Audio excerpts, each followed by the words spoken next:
పేచి. పేచి అని కాదు, గోచి అని పెట్టుకోవాల్సింది పేరు. పాచి పట్టినట్టుంది ఈ పేచి.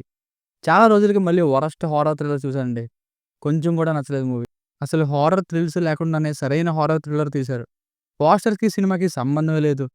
స్క్రిప్ట్‌నే పరమ రొటీను అరిగిపోయిందంటే, ఒకటే ప్లేస్‌లో 3, 4 డేస్‌లో షూటింగ్ ఫినిష్ చేసేసి, మన మొఖాన తగలబెట్టినట్టుంది మూవీ.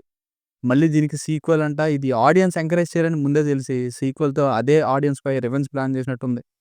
1 అవర్ 50 మినిట్స్ రన్ టైమ్‌తో తమిళ్ నుండి తెలుగులోకి డబ్ చేసి, ప్రైమ్ వీడియోలో స్ట్రీమ్ చేస్తున్నారు. తమిళ్‌లో 'ఆహాలో' కూడా ఉంది.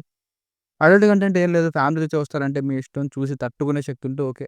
అరకు లోయలోకి ట్రెక్కింగ్‌కి వెళ్తారు కొందరు కుర్రాళ్ళు. అక్కడుండే టూరిస్ట్ గైడ్ కానీ టూరిస్ట్ గైడ్‌తో టెంపరరీగా తీసుకెళ్తారు. అక్కడ ఏదేదో జరుగుతుంటుంది.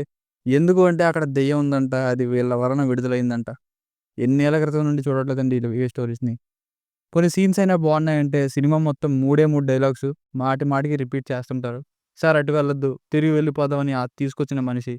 "మాకు తెలీదా? ఇక్కడ ఎలా ఉండాలో నువ్వు మాకు చెప్తావా?" అని ఆ కుర్రాళ్ళు. తప్పిపోయిన వాళ్ళని తీసుకురమ్మని హీరోయిన్. ఇవే మళ్ళీ, మళ్ళీ, మళ్ళీ రిపీట్ అవుతూ ఉంటాయి. అదే ఒక సిట్యుయేషన్‌లో లైట్ తీసుకుంటే నెక్స్ట్ సిట్యుయేషన్‌లో అయిన ట్రెక్‌కి వెళ్ళిన వాళ్ళకి రియలైజేషన్ రావాలి.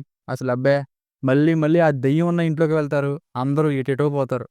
ఇక క్లైమాక్స్ అయితే ఒక పెద్ద దండం. బాబు అసలు తీసిన సినిమా ఏంటి? ఇచ్చిన కంక్లూజన్ ఏంటి? చంపితే వాళ్ళనే చంపాలా? ఎవరైనా వేరే మనుషులు తెచ్చినా ఫినిష్ చేసేయొచ్చు. ఆ దెయ్యమేమో ఎవరో ముసలావిడని పెట్టేసి భయపడిపోండి అంటారు. ఇంకా ఆమె తయారు చేసే ఆ బొమ్మే భయపెట్టింది కొంచెం. పోనీ ఫ్లాష్ బ్యాక్ అయినా ఏమైనా ఉందా అంటే మొత్తం డొల్ల. ఒక పూజారంట మంత్రాలవి వేసి ఆ ప్లేస్‌ని దాటి వెళ్ళొద్దు అంటారంట. దెయ్యాన్ని బంధించేస్తారంట అయిపోద్ది. ఆ మాత్రం దానికి మళ్ళీ ఇదంతా ఎందుకు? ఇక ఆ ఫ్రెండ్స్‌లో వాళ్ళ ఓవర్ యాక్షన్ చూసి ఒకానొక పాయింట్‌లో రారా రారా అంటున్నా సరే రాకపోతుంటే నాకొచ్చింది ఇరిటేషన్ మాటల్లో చెప్పలేను. ఇక ఎంత తక్కువ మాట్లాడితే అంత మంచిది. ఏ సీన్ గూడా అంత ఎంగేజింగ్ అయితే అనిపించలేదు. మధ్యలో కొంచెం కనెక్ట్ అవుతున్నా గానీ, మళ్ళీ వెంటనే చిరాకు తెప్పించే సీన్స్. సో, ఫైనల్‌గా మూవీకి వర్డిక్ట్ ఏంటంటే, పేచీ కాదిది. పాచి పట్టిపోయిన స్టోరీతో ఉన్న సినిమా ఇది.